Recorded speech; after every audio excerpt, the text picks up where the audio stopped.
and they can tell that it means something that is not very good, and it really indicates to them there's something wrong with them. That's not the message we want to send to our children.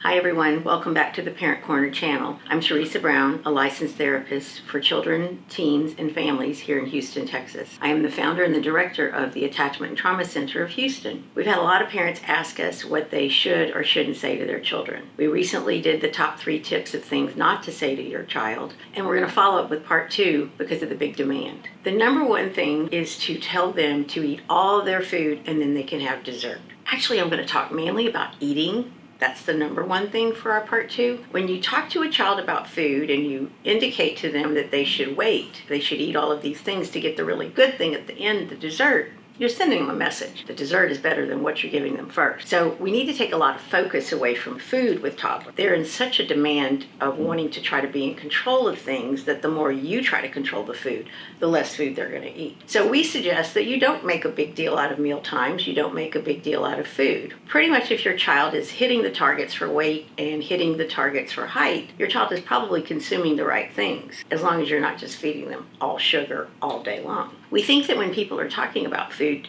and they're referring to their body, talking about being fat if you eat that, or I'm going on a diet, or I don't want to eat these things, I'm going to only eat these things as a present to myself. All of those things are sending all these messages to children, and we're putting a lot of emphasis on food instead of just making it where we have healthy snacks, fruit, vegetables, all those kind of things around all the time for them to snack on. Take away the magnifying glass that you're putting on food and make it just a normal part of your day. Focusing on it is going to make them pay more attention to it, and with their need for control, they're probably not going to eat the things you want them to eat. Number 2 is to tell your child, I'm disappointed in you, I'm ashamed of you. Just think about how those words are going to make your child feel in their core belief about themselves. Even younger children can tell by the way you look when you say those words, or the facial expression, or your body language or tone, and they can tell that it means something that is not very good, and it really indicates to them there's something wrong with them. That's not the message we want to send to our children.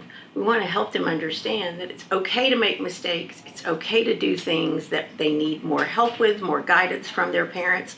That's why they have parents, to provide assistance to them as they're going through things. When you think about the words, I'm ashamed of you, that sends a message to a little child that you may not even love them anymore. And that is going to be very difficult to repair and reconnect. It can be done, but I think it's better to avoid these kind of judgmental labeling terms that a lot of people use with other people, small children, even teens. Think about those words that you're saying. They're going to carry those words with them probably in their core for the rest of their life if they're not repaired or healed. Our last tip for today of things you should never say to your child is actually things you should never talk about around your child. We have many families who come here who believe because children are smaller, they're not really paying attention to the adult conversations they're having with others when the children are around. They're listening to all of the things you say many, many times and trying to make sense of it. The more upset you are when you're talking about an adult topic, the more upset the child is going to be. But the child is not going to recover from this topic that was so upsetting for you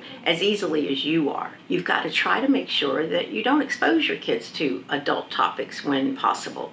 I do understand things happen sometimes and you can't avoid it, but if you can take a conversation to another area and have the conversation there, it's much better for your child. Whether you're talking about finances, you're talking about something that happened to someone you know, or maybe something scary, and definitely don't have the news on for children.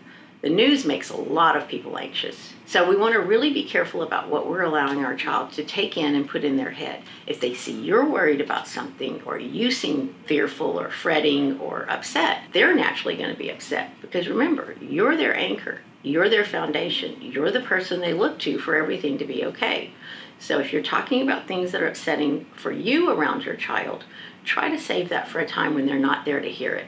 The link for part 1 will be in the description. If you want to leave us some comments or you'd like for us to cover another topic, just put it in the comments for us and we'll check and try to cover it the next time. Thanks for joining us. Please subscribe and like so that we can get the information out about children to more people. Thanks for joining us. See you next time.